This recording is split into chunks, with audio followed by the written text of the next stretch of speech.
Hello, everybody. My name is Matt Everhart, and I'm a teacher here at Champlain Park High School, teaching the 12th grade government politics class. And I'm here to read Chapter 6 of Just Mercy by Bryan Stevenson.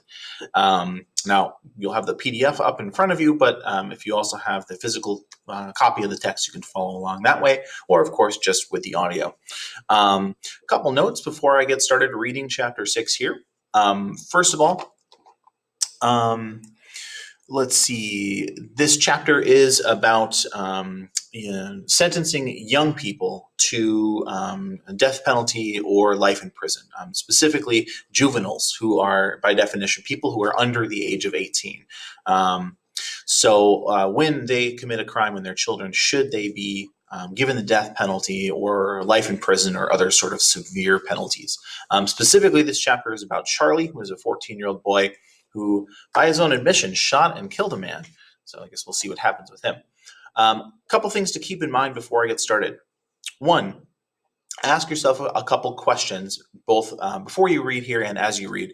The first question, what factors do you think a judge should consider when deciding if someone should be tried as an adult in court? And then secondly, should the punishment for children who commit crimes be the same punishment as those that we give adults? Does their youth kind of put them in a different category? We should treat them differently or not? So keep those questions in mind as you read. Additionally, if you come across any words, terms, or phrases that confuse you, be sure to pause the video and look those up before moving on. Reading like this is a great chance to learn the definition for words in context that you might not know. And hey, you're watching this video, you can pause however you like, take your time with it. So be sure to do that. Finally, a couple active reading strategies to try or to keep in mind that will help you learn better and to know this material better and to get more out of this experience of reading this book. First off, ask yourself questions as you read it. As you're reading the chapter, the things pop up that make you ask questions or makes you wonder about something. Even better would be to write some of those questions or comments or thoughts down as you are reading, as that will help you learn things better. Finally, additionally, I encourage you to make connections between the reading and your own experiences and feelings by tapping into your emotions and your own experiences with really anything that you're learning in school. It's going to help you learn things better. Finally, a content warning. This chapter does contain reference to sexual abuse, some violence, and mentions of blood. So if any of those things are upsetting for you or a trigger for you, just keep that in mind before you continue. Okay, chapter 6, Surely Doomed. He's just a little boy. It was late, and I had picked up the phone after hours because no one else was in the building. It was becoming a bad habit. The older woman on the other end of the line was pleading with me after offering a heartfelt description of her grandson, who had just been jailed for murder. He's already been in jail for 2 nights, and I can't get to him. I'm in Virginia, and my health is not good. Please tell me you'll do something. I hesitated before answering her. Only a handful of countries permitted the death penalty for children, and the United States was one of them.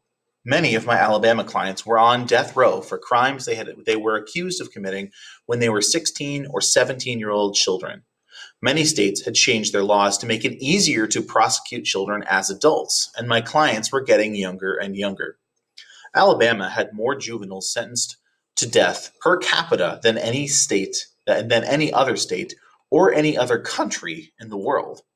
I was determined to manage the growing demand for our services by taking on new cases only if the client was facing execution or formally condemned to death row. This woman had told me that her grandson was only 14. While the Supreme Court had upheld the death penalty for juveniles in a 1989 ruling, a year earlier, the court had barred the death penalty for children under the age of 15. Whatever perils this child faced, he was not going to be sent to death row. This lady's grandson might be facing life imprisonment without parole, but given the overwhelming number of death penalty cases on our docket, I couldn't rationalize taking on his case. As I considered how to answer this woman's plea, she started speaking quickly in a whisper. Lord, please help us. Lead this man and protect us from any choice that is not yours. Help me find the words, Lord. Tell me what to say, Lord. I didn't want to interrupt her prayer, so I waited until she finished. Ma'am, I can't take the case, but I will drive down to the jail and see your grandson tomorrow. I'll see what I can do.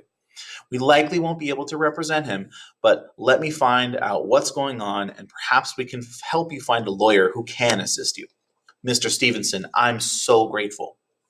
I was tired and already feeling overwhelmed with the cases I had.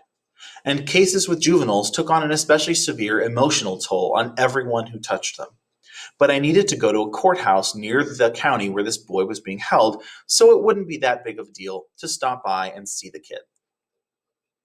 The next morning, I drove for over an hour to the county. When I got to the courthouse, I checked the clerk's file on the case and found a lengthy incident report. Because I was an attorney investigating the case on behalf of the family, the clerk let me read the file, although she wouldn't make a copy or let me take it out of the office because it involved a minor.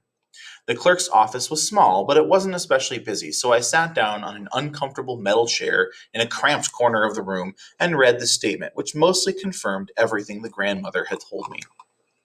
Charlie was 14 years old. He weighed less than 100 pounds and was just 5 feet tall. He didn't have any juvenile criminal history, no prior arrests, no misconduct in school, no delinquencies or prior court appearances. He was a good student who had earned several certificates for perfect attendance at his school. His mother described him as a, quote, great kid who always did what she asked. But Charlie had, by his own account, shot and killed a man named George. George was Charlie's mother's boyfriend. She referred to their relationship as a mistake. George would often come home drunk and begin acting violently. There were 3 occasions in the year and a half, leading up to the night of the shooting, when George beat Charlie's mother so mercilessly that she required medical treatment. She never left George or made him leave, even though she told several people that she knew she should. On the night of the shooting, George had come home very drunk. Charlie and his mother were playing cards when he arrived. He entered the house shouting, "Hey, where are you?" Charlie's mother followed his voice to the kitchen, where she let him know that she and Charlie were home playing cards. The 2 adults had argued earlier in the evening because she had begged him not to go out, fearing that he would come home drunk. Now she looked at him angrily when she saw him standing there, reeking of alcohol. He looked back at her, mirroring her contempt and disgust, and in a flash he punched her hard in the face. She didn't expect him to hit her so quickly or violently. He hadn't done it like that before.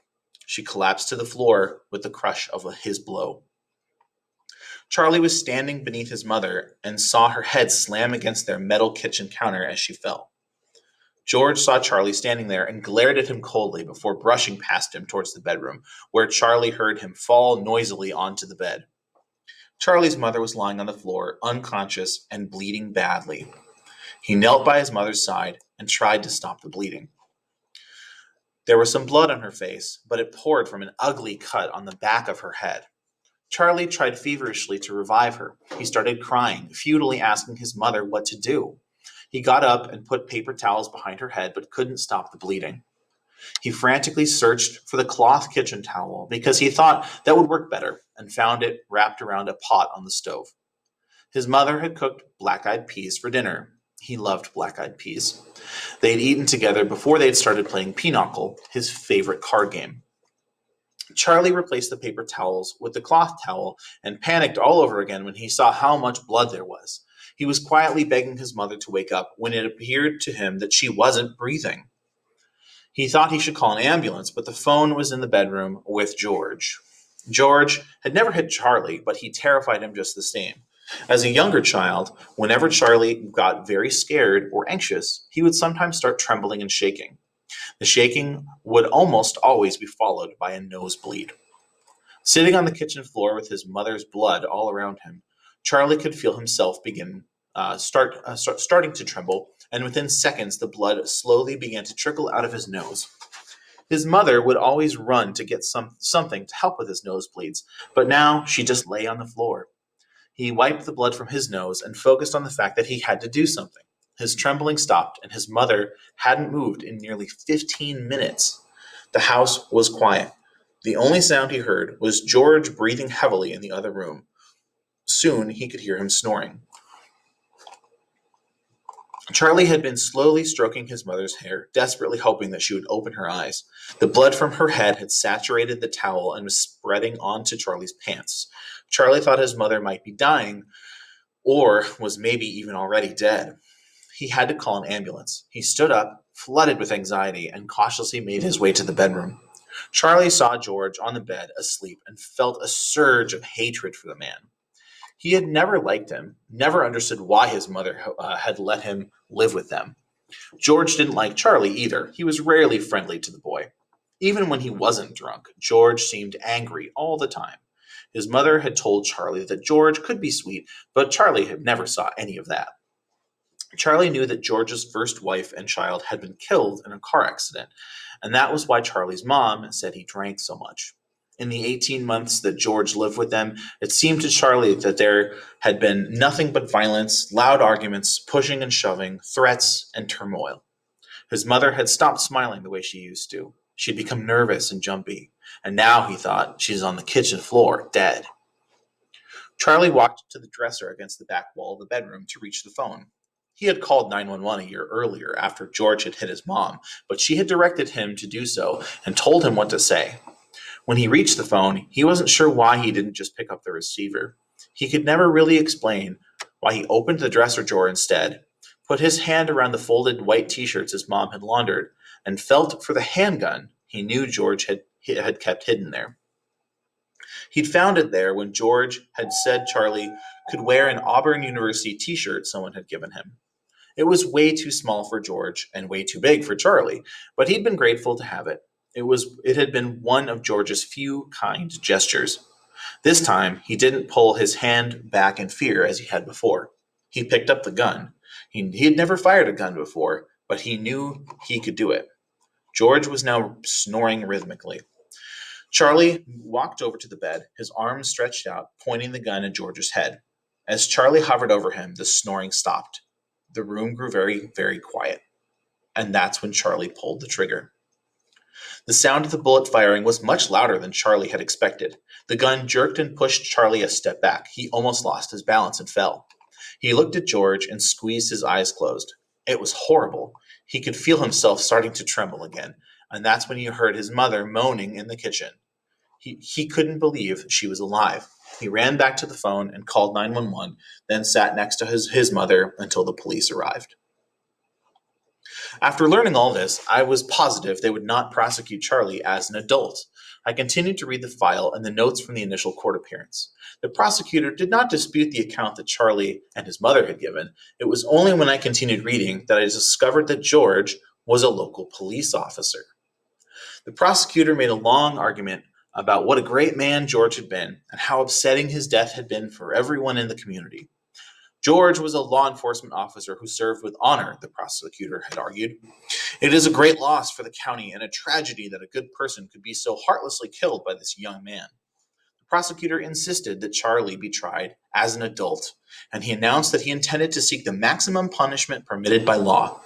The judge agreed that this was capital murder and that the boy should be tried as an adult. Charlie was immediately taken to the county jail for adults. The small county jail was across the street from the courthouse. Like many southern communities, the courthouse anchored the square that marked the town center. I stepped outside and walked across the street to the jail to see this young man. The jailers clearly didn't receive a lot of out-of-town lawyers for legal visits. The deputy on duty looked at me suspiciously before taking me into the jail, where I sat in a small attorney meeting room waiting for Charlie. From the time I finished reading the file, I couldn't stop thinking about how tragic this case was. And my somber thoughts weren't interrupted until a small child was pushed into the waiting room. This boy seemed way too short, way too thin, and way too scared to be 14. I looked at the jailer, who seemed to share my surprise at how small and terrified the child appeared. I asked them to remove the handcuffs. Sometimes in jails like this, the guards resist uncuffing clients, arguing that it's not safe or permitted to take the handcuffs off a suspect during a legal visit. They worry that if a person gets upset or becomes violent, being uncuffed will make him or her harder to subdue. This guard didn't hesitate to take the handcuffs off this child before leaving the room. We were sitting at a wooden table that was probably 4 by 6 feet. Charlie was on one side of the table, and I was on the other. It had been 3 days since his arrest. Charlie, my name is Bryan. Your grandmother called me and asked me if I would come see you. I'm a lawyer, and I help people who get in trouble or who are accused of crimes, and I'd like to help you. The boy wouldn't make eye contact with me. He was tiny, but he had big, beautiful eyes. He had a close haircut that was common for little boys because it required no maintenance. It made him look even younger than he was. I thought I saw tattoos or symbols on his neck, but when I looked more closely, I realized they were bruises. Charlie, are you okay?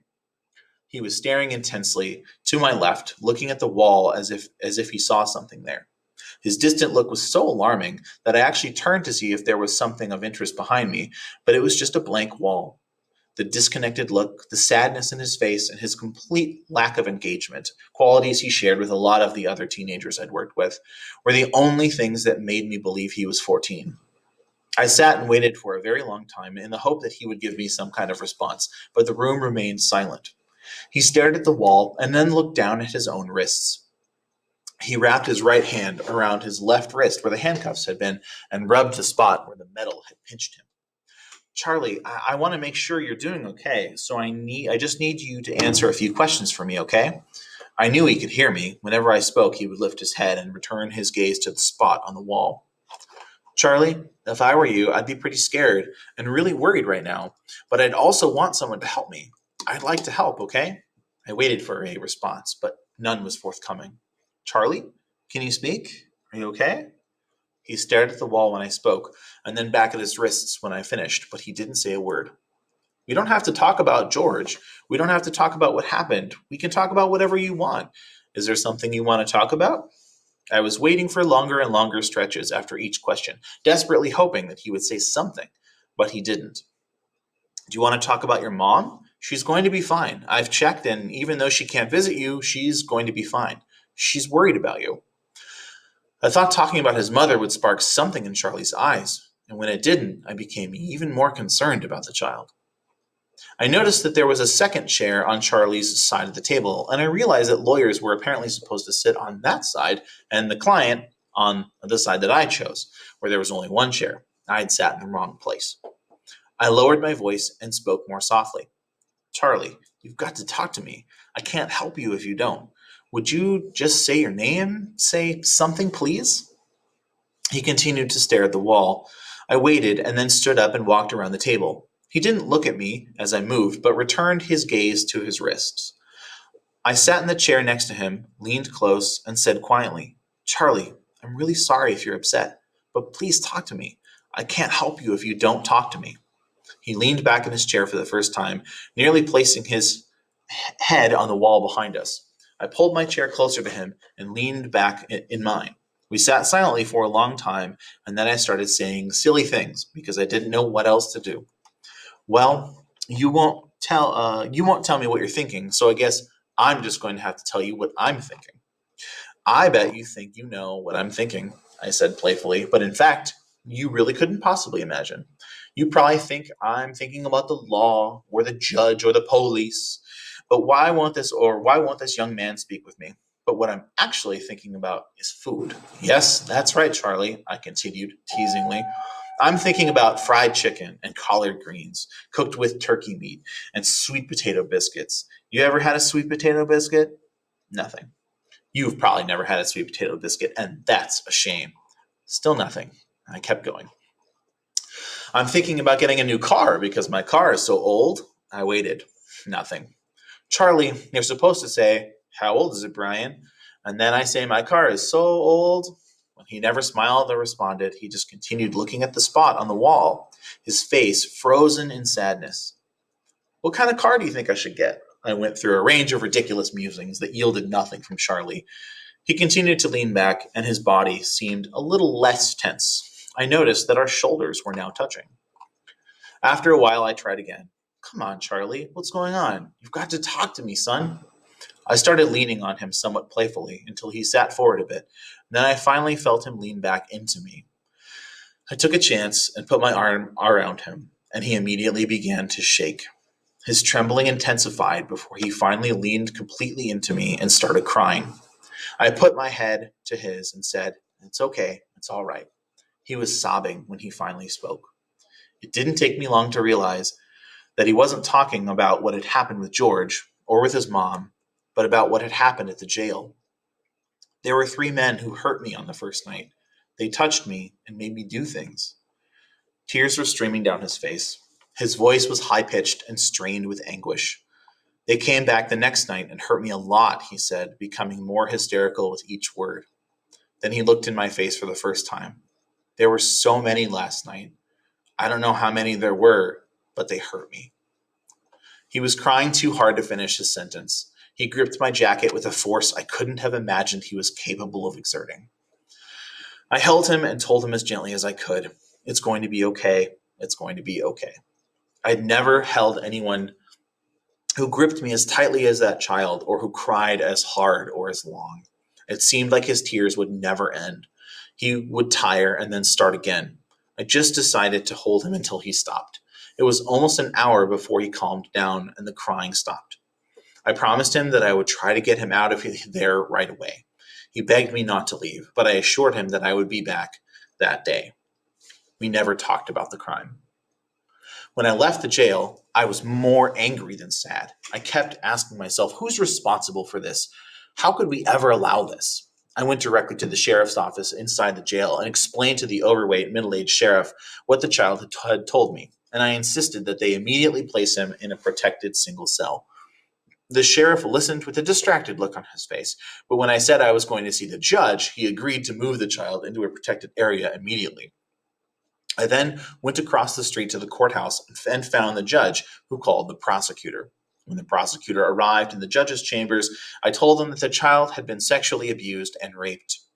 They agreed to move him to a nearby juvenile facility within the next several hours. I decided to take on the case. We ultimately got Charlie's case transferred to juvenile court, where the shooting was adjudicated as a juvenile offense. That meant Charlie wouldn't be sent to an adult prison, and he would likely be released before he turned 18 in just a few years. I visited Charlie regularly, and in time, he recovered. He was a smart, sensitive child who was tormented by what he'd done and what he'd been through. At a talk I gave at a church months later, I spoke about Charlie and the plight of incarcerated children. Afterwards, an older married couple approached me and insisted that they had to help Charlie. I tried to dissuade these kind people from thinking they could do anything, but I gave them my card and told them they could call me. I didn't expect to hear from them, but within days they called and they were persistent. We eventually agreed that they would write a letter to Charlie and send it to me to pass on to him. When I received the letter weeks later, I read it. It was remarkable. Mr. and Mrs. Jennings were a white couple in their mid-70s from a small community northeast of Birmingham. They were kind and generous people who were active in their local United Methodist Church. They never missed a Sunday service and were especially drawn to children in crisis. They spoke softly and always seemed to be smiling, but never appeared to be anything less than completely genuine and compassionate. They were affectionate with each other in a way that was endearing, frequently holding hands and leaning into each other. They dressed like farmers and owned 10 acres of land where they grew vegetables and lived simply. Their one and only grandchild, whom they had helped raise, had committed suicide when he was a teenager, and they had never stopped grieving for him. Their grandson struggled with mental health problems during his short life, but he was a smart kid, and they had been putting money away to send him to college. They explained in their letter that they wanted to use the money they'd saved for their grandson to help Charlie. Eventually, Charlie and this couple began corresponding with one another, building up to the day when the Jenningses met Charlie at the juvenile detention facility. They later told me that they loved him instantly. Charlie's grandmother had died a few months after she called me, and his mother was still struggling after the tragedy of the shooting and Charlie's incarceration. Charlie had been apprehensive about meeting with the Jenningses because he thought they wouldn't like him. But he told me after they left how much they seemed to care about him and how comforting that was. The Jenningses became his family. At one point early on, I tried to caution them against expecting too much from Charlie after his release. You know, he's been through a lot. I'm not sure he can just carry on as if nothing has ever happened. I want you to understand, he may not be able to do everything you'd like him to do. They never accepted my warnings. Mrs. Jennings was rarely disagreeable or argumentative, but I had learned that she would grunt when someone said something she didn't completely accept. She told me, We've all been through a lot, Bryan, all of us. I know that some have been through more than others, but if we don't expect more from each other, and hope better for one another, and recover from the hurt we experience, we are surely doomed. The Jenningses helped Charlie get his general equivalency degree in detention and insisted on financing his college education. They were there, along with his mother, to take him home when he was released. So that's the end of that chapter. So again, just to revisit some of those questions that I posed at the beginning. What factors should a judge consider when deciding if someone should be tried as an adult? And should the punishment for children who commit crimes be the same punishment as adults? And why or why not? So thank you for listening and following along with my reading. And I hope you enjoy Just Mercy.